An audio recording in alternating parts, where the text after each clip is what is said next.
যারা আজকে মাননীয় প্রধানমন্ত্রী বিগত দিনগুলিতে সীমাহীন দুর্নীতির জন্য শুধুমাত্র প্রধানমন্ত্রীকে দায়ী করছেন, তারা কি পারতেন না রিজাইন দিয়ে দিতে? এই বাংলাদেশে রিজাইন দেওয়ার কোনো ইতিহাস আছে? খুব কম। পর্যালোচনা করে দেখেন, স্বৈরাচারী শাসক হিসেবে শেখ হাসিনাকে বলা হচ্ছে।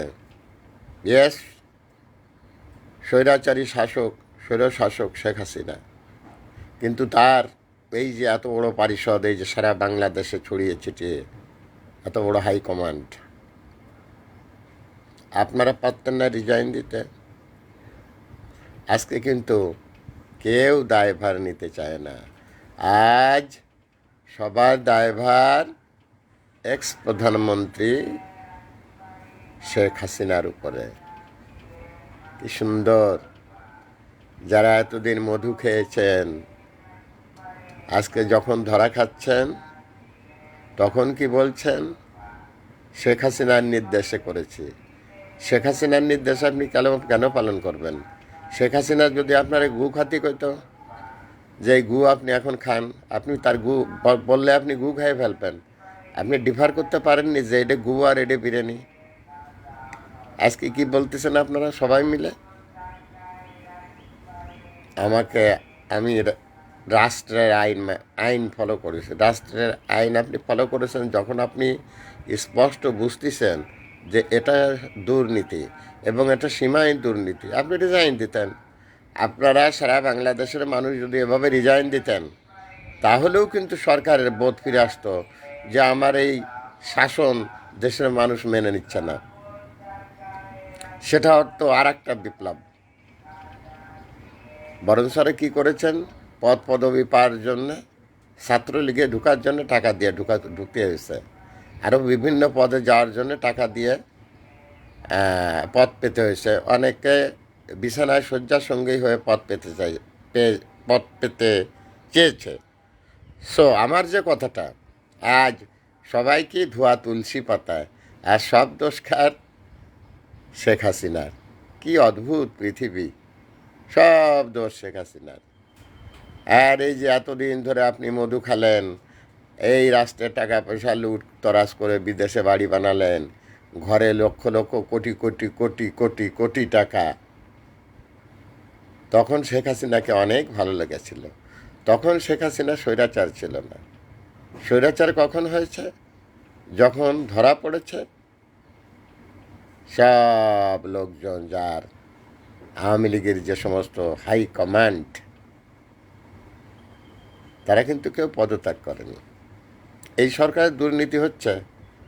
এই দুর্নীতি বলে পদত্যাগ না করেও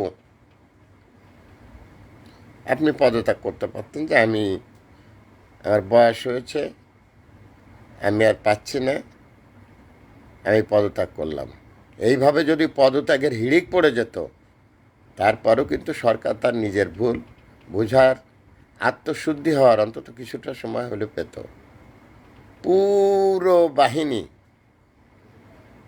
শেখ হাসিনাকে বলেছে ইয়েস স্যার, ইয়েস স্যার, জি স্যার, হ্যাঁ স্যার, এই করে করে একজন শাসককে আপনারা স্বৈরাচারী শাসক বানিয়ে আজকে সবাই বলছেন কি সব দোষ শেখ হাসিনার, সব দোষ শেখ হাসিনার।